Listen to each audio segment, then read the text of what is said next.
రాష్ట్రంలో ఆర్టీసీ కార్మికుల సమ్మెతో బస్సులు డిపోలకే పరిమితమయ్యాయి. ప్రయాణాలు స్తంభించాయి. కార్మికుల డిమాండ్లకు ప్రభుత్వం ఓకే చెప్పకపోవడంతో కార్మికుల సమ్మె తీవ్ర రూపం దాల్చింది. సమస్యలు తీవ్రమవుతాయని నర్సంపేట డిపోకు చెందిన డ్రైవర్ శంకర్ గౌడ్ పెట్రోల్ పోసుకుని ఆత్మహత్య చేసుకున్నాడు. శంకర్ గౌడ్ కుటుంబాన్ని పరామర్శించడానికి మాజీ మంత్రి సత్యవతి రాథోడ్ వెళ్లారు. దీనిపై మరింత సమాచారం మా వరంగల్ ప్రతినిధి శ్రీనివాస్ అందిస్తారు. 3 రోజులకు చేరింది. ఈరోజు నిన్న అయితే వరంగల్ ఉమ్మడి జిల్లా వ్యాప్తంగా 9 బస్సు డిపోల్లో బస్సులు డిపోకే పరిమితమై అదే నేపథ్యంలో నర్సంపేట డిపోలో శంకర్ గౌడ్ అనే వ్యక్తి పెట్రోల్ పోసుకొని ఆత్మహత్య చేసుకోవడం జరిగింది. దానికి నిరసనగా నర్సంపేట డివిజన్లో ముత్తోజుపేట తన ఇంటి వద్ద డెడ్ బాడీ పెట్టి అనేక ప్రజా సంఘాలు కానీ కార్మిక సంఘాలు కానీ మాజీ మంత్రులు బీఆర్ఎస్ పార్టీకి సంబంధించిన వ్యక్తులు కూడా ఆ కుటుంబానికి సంఘీభావం చెప్పడానికి వచ్చి ఉన్నారు. వారితో మాజీ మంత్రి సత్యవతి రాథోడ్తో మాట్లాడే ప్రయత్నం చేద్దాం. మేడం చెప్పండి, ఇప్పుడు ఏదైతే ఈ ఆర్టీసీ సమ్మెలో ఈ శంకర్ గౌడ్ ఆత్మహత్య చేసుకున్న నేపథ్యంలో ప్రభుత్వం వైఫల్యం అంటారా? అసలు దీనిపై మీ ఆలోచన? పూర్తిగా వైఫల్యం అండి. అది శంకర్ గౌడ్ గారి ఆత్మహత్య కాదు, ఇది ప్రభుత్వ హత్య, రేవంత్ రెడ్డి హత్య. వాళ్ళు 40 రోజులుగా సమ్మె నోటీస్ ఇచ్చి వాళ్ళ డిమాండ్లను పదే పదే ప్రభుత్వ దృష్టికి తీసుకొచ్చినా దాన్ని పరిష్కరించే దిశగా కానీ సానుకూలంగా మరి వాళ్లకు ఒక నమ్మకాన్ని విశ్వాసాన్ని కలిగించే దిశగా కానీ వాళ్ళు ప్రయత్నం చేయలేదు. కాబట్టి దాదాపు 40,000 మంది ఆర్టీసీ కార్మికులు సమ్మె నోటీస్ ఇచ్చి సమ్మె చేస్తా ఉన్నారు. అందులో వాళ్ళ వైఖరిలో మార్పు రాలేదని, నిన్న కేబినెట్ లో అంశమే కూడా పెట్టలేదని ఆవేదన చెందిన శంకర్ గౌడ్ గారు ఇలా ఆత్మహత్యకు మరి ఆత్మాహుతికి పాల్పడటం జరిగింది. చాలా బాధాకరం, దురదృష్టకరం. ఆయన చనిపోవడం ఆ కుటుంబానికి ఇది తీవ్రమైన అన్యాయం. కుటుంబంతో పాటు ఆర్టీసీ కార్మికులకు ఒక ఆందోళనకరం ఇది.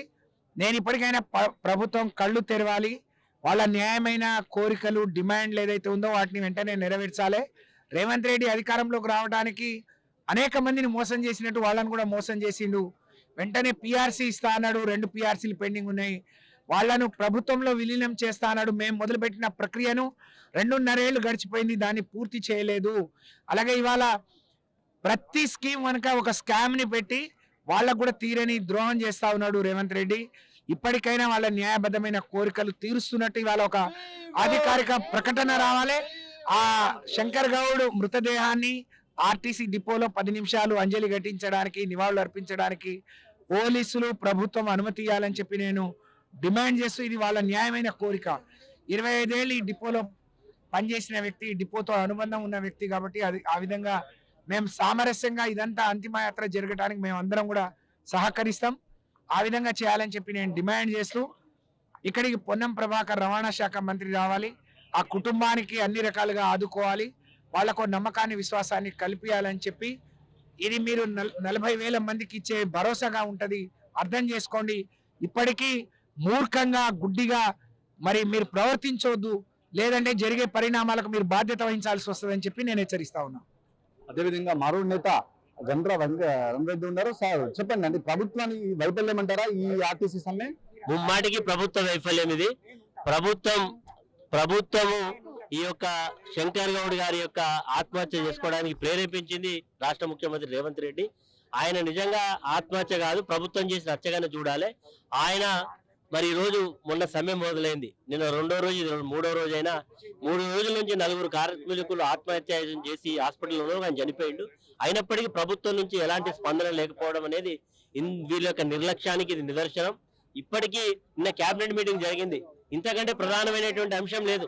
రాష్ట్రంలో ప్రజలు ఇబ్బంది పడతా ఉన్నారు, కార్మికులు ఇబ్బంది పడతా ఉన్నారు, రవాణా వ్యవస్థ ఆగిపోయింది, దానికి కావాల్సిన ఆల్టర్నేట్ అరేంజ్మెంట్ వైపు చూస్తున్నారు తప్ప ఈ సమస్యను ఎట్లా పరిష్కరించాలనేటువంటి ఆలోచన లేకపోవడం అనేది ఈ ప్రభుత్వానికి ఉండేటువంటి ప్రజల పట్ల ఉండే చిత్తశుద్ధిని బట్టి అర్థమవుతున్నది. ఇప్పటికైనా రేవంత్ రెడ్డి, నువ్వు చాలా మాటలు మాట్లాడినావు ప్రతిపక్షంలో ఉన్నప్పుడు, అధికార పక్షం వచ్చినాక నిర్లక్ష్యంగా వివరిస్తున్నావు. పొన్నం ప్రభాకర్ కూడా డిమాండ్ చేస్తున్నావు, తోటి కార్మికులు చనిపోతా ఉంటే నువ్వు మంత్రిగా కొనసాగడం నైతిక హక్కు లేదు నీకు. తక్షణమే బేషరతుగా క్షమాపణ చెప్పు, ఈ కుటుంబానికి అండగుండు, ఈ అంతిమయాత్రలో పాల్గొను, నీ రేవంత్ రెడ్డి ప్రకటన చేయించమని డిమాండ్ చేస్తున్నాను. చూసారు కదా, ఏదైతే కార్మిక సంఘాలు ప్లస్ అందరినీ మోసం చేసి ప్రభుత్వం గద్దెనెక్కింది. రవాణా శాఖ మంత్రికి వచ్చి ఈ కుటుంబాన్ని ఆదుకొని తక్షణమే ఎక్స్గ్రేషియా ప్రకటించాలి. రేవంత్ రెడ్డి ప్రజలతో పాటు కార్మికులందరినీ కూడా మోసం చేసి ఈ ప్రభుత్వం గద్దెనెక్కి దోపిడీ చేస్తున్న ప్రభుత్వం అని మాజీ మంత్రి భూపాలపల్లి గంటా వెంకటరామ రెడ్డి గారిని ప్రభుత్వంపై దుమ్మెత్తిపోశారు. ప్రజలకు ఎటువంటి న్యాయం చేయలేని ప్రభుత్వం వెళ్ళడానికి క్షణం కూడా హక్కు లేదని చెప్పేసి వాళ్ళు అనడం జరిగింది.